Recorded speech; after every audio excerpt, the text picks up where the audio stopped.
जनसंवाद न्यूज, सत्य आणि विश्वासाची बातमी। अंबरनाथमध्ये 2 तरुणांना रस्त्यात अडवून त्यांच्यावर जीवघेणा हल्ला करण्यासाठी हातात कुऱ्हाड घेऊन टोळी मागे लागल्याची घटना 3 एप्रिल रोजी घडली होती।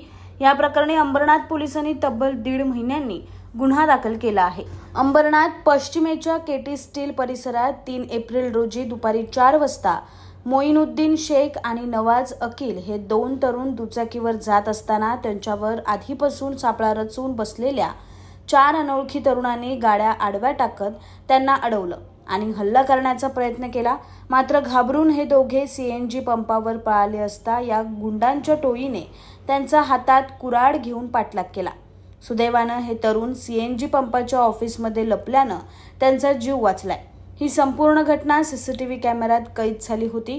मात्र अंबरनाथ पोलिसांनी फक्त एनसी नोंदवून घेतल्याने मोइनुद्दीन शेख याने पोलीस आयुक्तांकडे याबाबत तक्रार केली होती।